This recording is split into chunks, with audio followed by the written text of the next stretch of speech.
So I'm just going to do a really quick video on the trades for today. So I would say that right here potentially would be a trade. You would get in right here because the downside is coming up. So let's say you get in right there. Um, and I don't know if I would hold this too far just because it doesn't really show a lot of strength in either way. The downside is not moving up substantially. The upside is not moving down. So I would say I'm just going to choose a bad exit. So we'll just say right here exit right there, which gives you a negative quarter point. The second trade, however, is a bit more interesting. So right here on the downside, you go from 35, and in 1 minute, you go down 11 points. Now the upside moves from a 2 all the way to an 11 right here. So we're just going to say you get into the trade right here. Now you take about, I'm going to give it an estimate, a generic estimate of a point and a half, which I don't think it's actually a point and a half, but it's irrelevant. I'll just say that we'll say 2 points, just to be on the safe side, 2 points of heat.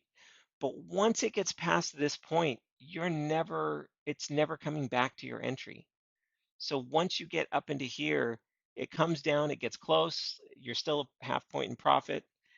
As this progresses, and keep in mind, as this is progressing, once we get up into here, we're going from 4 highs for the upside up to 7, and then even right here, it's interesting. So we're actually right here, we're at 9 highs, and then as the price is moving down, we are now at 12 highs for the upside. This is important to pay attention to because that means it is strength. Now, the downside is moving up. It's important to keep that in mind and keep focus on it.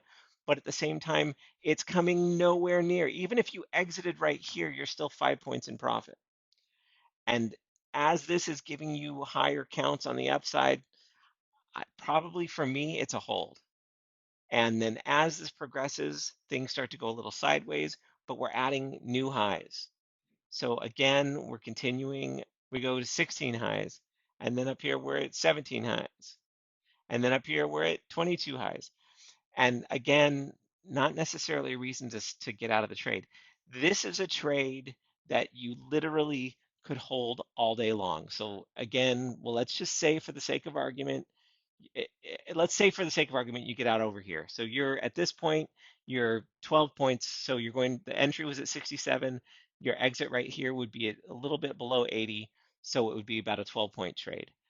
If you held on through all of this, which again, there's not really a significant reason to get out because the price is moving in the same direction that you want it to.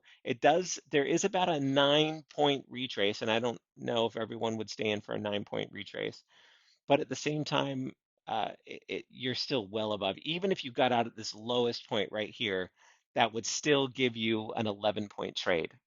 At the lowest point of this candle right here, that would still be an 11-point trade. So let's just say you held on to it because there's not really anything that's telling you to get out. And keep in mind, we go from 32 right here all the way to 47. So that's a 15-point jump in 2 minutes. 15-point jump. So even if you hadn't gotten in earlier, that would be a clear indication of an entry, but that's beside the point. But let's just say you hold this thing all throughout the day. The scores aren't going anywhere. The new highs, new lows aren't going anywhere. But then over here, you start to make new highs. So we're going from 22 highs for the upside. We're now at 24 highs for the upside. And then we get up to 29 highs for the upside. But right here, the downside is moving up. So let's just say you're like, you know what? I've been in this trade too long. And then right here, I'm going to choose the worst possible point where the downside is moving up. Let's say you exit the trade right here.